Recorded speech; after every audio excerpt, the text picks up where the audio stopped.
What's up everybody, Gerald here and welcome back to day 2 of fishing the new lake. So today we're fishing the shallow swim, which is right up the other end of the lake from where we fished last time. This is the swim that James fished on his very first session down here and didn't have anything. Now Pete the bailiff said this is where the fish are, so I've come up here. I've got 3 rods out as you can see, and I'll just show you where we fished last time. So last time we were here we fished right down the other end over there on the wooden platform, which is just down there.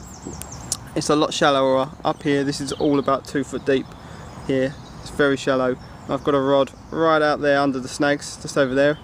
I've got one right over there, and then this third rod, I'll show you where this one is right out over there, right along the island bank. So it's Wednesday the 18th of April. The guys were down here Friday night and they basically just did Friday night and then went home Saturday morning. I'll throw in their clips now. It's Scudder reporting for Gerald Ford TV. It's down here for a second quick overnighter from the new lake that we've joined. Tried the other end of the swim this time, where Gerald was fishing Wednesday. He was getting pestered by the swans. I've had a little bit of grief from them so far, but they seem to have left me alone, so hopefully be able to get some joy out of it. I'll show you where I'm fishing quickly. So here's my setup just here. I've got one rig out over there. I've put that on a solid bag, just with a hair rig and a Urban Red Spicy boilie on, and then I've got another rig just under this tree to my left here. So that rig's probably about there, and I've just been chucking a load of freebies over the top, pellet and sweet corn, stuff like that. And then my third rod is placed over this little gap here, just about there. We had a guy when we came here last weekend, he pulled a fish out of there, so I've got like a multi-rig on that one, just popped up a couple of inches. So yeah, we'll see how we get on. Keep everything crossed, hopefully we'll be able to bring you some catch reports. Tight lines and wet nets. Hi everyone, this is Matthew reporting for Gerald TV, just on our second little trip, quick overnight trip. Started off this afternoon. It's been a little bit quiet, a bit cloudy. Sun broke through for about 20 minutes, half an hour ago, kind of made it feel a bit nicer. A little bit chilly still. Got 2 rods out, fishing boilies on both. One is simply just over in this sort of bit of the tree here, and then the other one is just round to my right hand side of Oak Swim where I'm at. Again, just pellets in stocking and a boilie to suit. Still very much learning, still very much trying everything. Hopeful for the night. Anyway, yeah, high heels and fish nets. So as you can see, the weather has really changed. It is nice and warm, the sun is out, so hopefully the fish will start to be on the move. I have got dog biscuits and riser pellet just in case I see some on the surface. I've chucked a few out and nothing's come up and taken them yet. We've got a little bit of weed that's come up on the surface. It's not a problem, I've just got my lines up and over the top of it for the minute. I'm hoping today's the day that we actually get a fish. Signs are pretty good. It might be a little bit too bright, but I'm fishing more in the shady areas off the sun, so the water will be warming up and they will be on the move.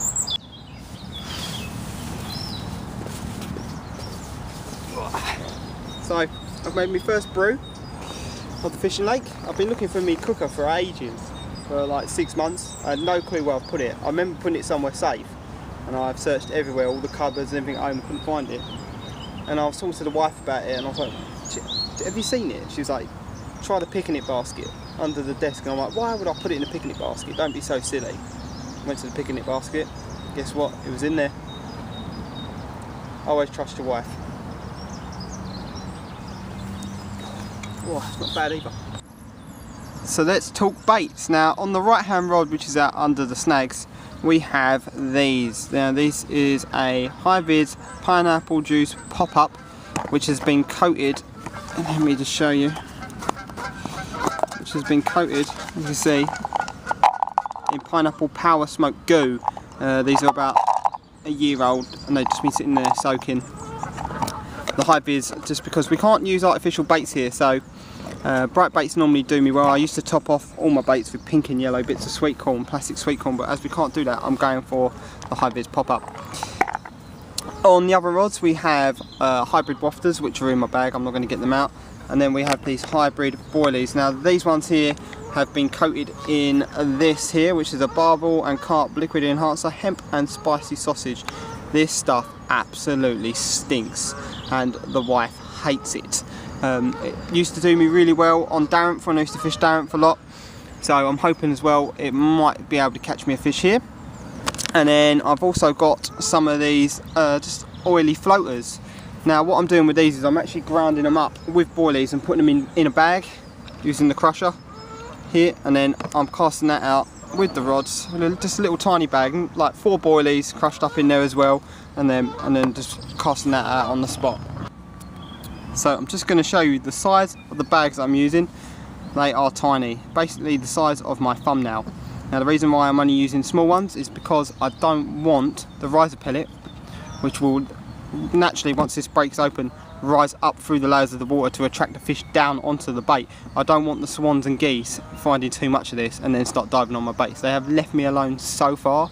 Fingers crossed, I need to touch some wood somewhere that they leave me alone the rest of the day. But I just wanted to show you that I'm only using a small bit of attractant because I'm just fishing for a bite.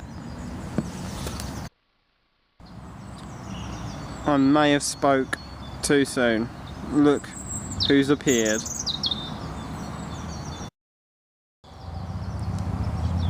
There's old Pete the bailiff over there doing his gardening. He literally lives on the back of the lake. How cool would that be?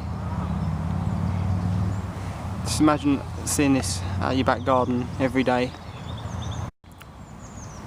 Time's 10:40. I've recast the middle rod and now I've just stuck it basically just off the tree in the snag, a little bit further towards us, mainly because there was like swans and geese having a fight over there and they kept catching the line. Where there's a lot of surface weed out here, my line's going across the surface, down past the weed, and as they swim over the weed, it's catching the line and setting the alarms off, so I've moved the rod slightly. Alright, so it's 11 o'clock, I've got the kettle on again, and basically to stop myself from touching the rods, because I get quite twitchy, I want to recast a lot, I'm going to have a cup of tea, I'm going to have my bacon sandwich, and I'm going to sit here, probably watch a film on my phone. If I haven't had any nibbles or any bites during that time whilst I'm watching the phone, I might reel in and recast, I'm not sure yet. No signs of any activity, it is scorching hot. So the time's now 1 o'clock, I've been for my walk, didn't see any fish anywhere, but there is a man fishing down on the platform swim where we fished last week. That one's going to swim right to my line. Oh, cute. Oh, these ones, honestly. Off! You've just on all my rods, you. So it's 20 past 1. I've been for my walk. I've been up here trying to recast for about 35 minutes. I can't quite get the rods where I want them. And then just when I did get them where I wanted them, the swan came along and wiped out all 3 rods. So not too happy. There was a gentleman down fishing the platform swim. He's not had any bites, but he did see 3 fish at about 10 o'clock to show on his spots. But since then he's had nothing. I've moved the left hand rod to just off the weed bed.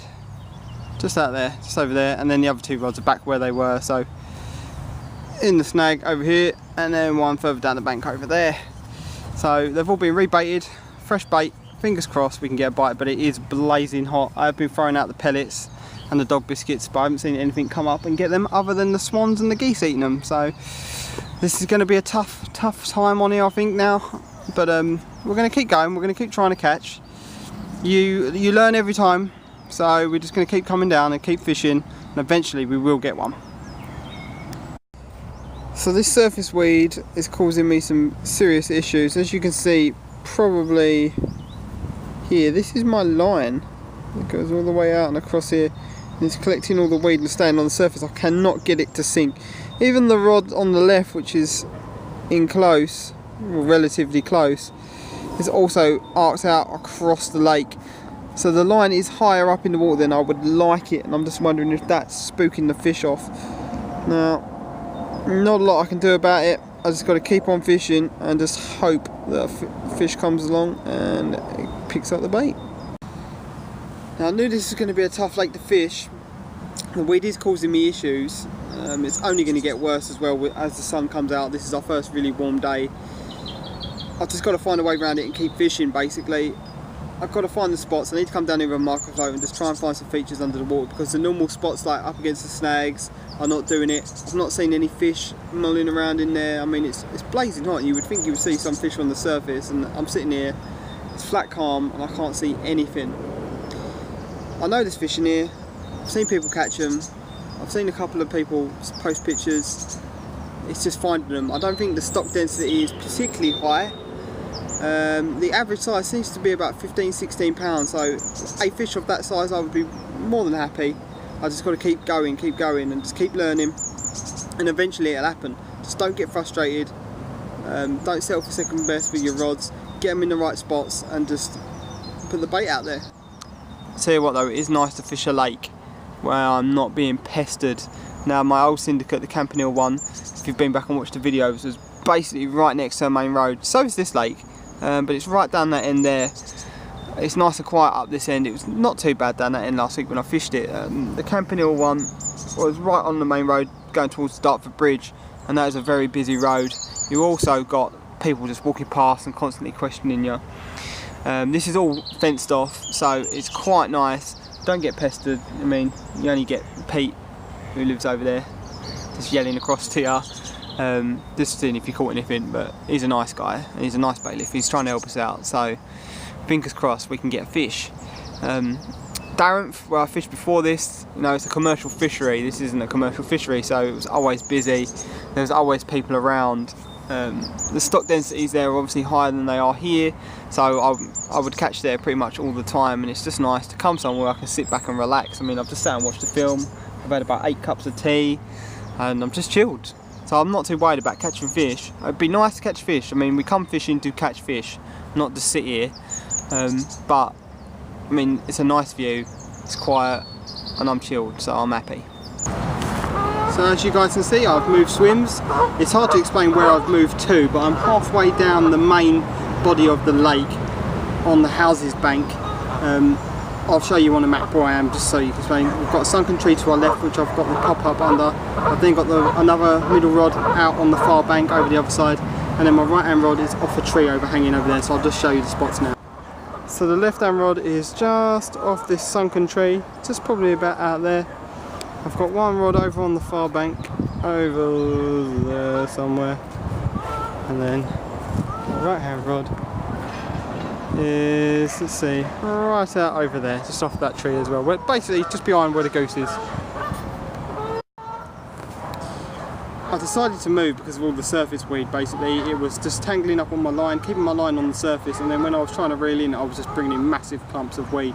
As soon as I got here and cast out the left hand rod, I actually saw a fish on the surface to swim across over towards the...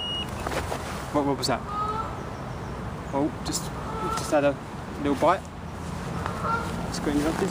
So as I was saying, as soon as I got here, I saw a fish. It was going across the surface and over towards the middle island, so that's where I put the middle rod. Just had a knock on the left hand rod, which is down by the tree.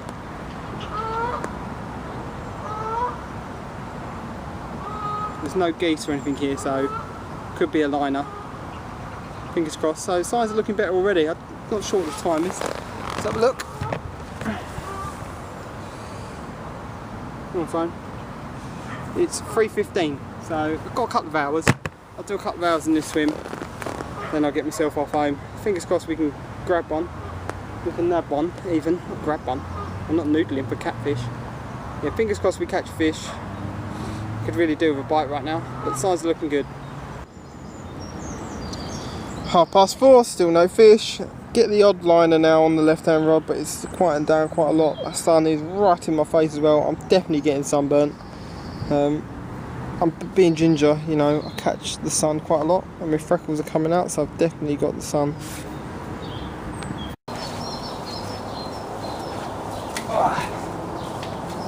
Morning, Gerald here. It's the day after from the video you just watched, and I am at home in my garden. I decided to pack up about an hour after I left you on the video mainly because it was hot and I was extremely sunburnt. I don't know if you can see, but I'm very pink. No fish spotting. I did have a lot of liners on the left hand rod, so moving into that swim, I definitely think was the right decision. Now, I wanted to just take a minute to just talk about how frustrating it's been, but also how good it is that it's frustrating. So yeah, obviously not catching fish is extremely frustrating, especially when you've seen two. So I actually saw another fish about 20 minutes after I last recorded, and it was an absolute chunk. It was a 20 pounder. I put dog biscuits out in front of it, I put pellet out in front of it, wasn't having anything. So when you're seeing fish and you know you're there and you're not catching and you think you should be catching, yes, it is frustrating, but all it's doing is it's going to make me a better fisherman. I'm going to have to keep coming back away from the lake and thinking about what I've done wrong and what I've done right, and honing it down until I finally start to catch fish. And when I do catch fish, it's going to be amazing. Like, I'm going to want to jump in. So yeah, as I was saying, all it's doing is making me a better fisherman. Now, next time I go, I'm going to approach it completely differently. I'm going to put a big bed of bait out, and I'm going to fish all 3 rods on it. I'm going to find a nice clear patch in the middle of the lake, and I'm going to put loads of bait out, and I'm just going to fish over the top of it, and I'm going to leave them there all day and see if that catches me a fish. See if putting a lot of bait in attracts the fish. Now, I've been told not to put a lot of bait in, and that's what I've been doing, and it hasn't been working. So now let's try the opposite. So what we're doing basically is just eliminating all these different techniques and rigs until we finally find the one that works. Now, I've seen a few fish come out, but not loads. So I'm guessing the stock quantity is quite low, but the average size of fish has been about 15-16 pounds that's come out. So that's a good average size, and I'd be happy with fish that size. So yes, it's frustrating. Yes, it's been hard, but I'm not giving up. None of the other guys are going to give up. We're going to keep going and we're going to keep fishing. Now, I'm going to be doing a Friday night with James in a week and a bit, and I will be back down there Wednesday next week as well. And I'll probably roll them into one video rather than making it 2, because I'm only doing Friday night into Saturday morning and then coming home and going to work. So fingers crossed that change of techniques works and we catch some fish. If not, then like I say, we'll just learn from it and we keep going. So for now, it's tight lines and wet nets, and I'll see you all very soon.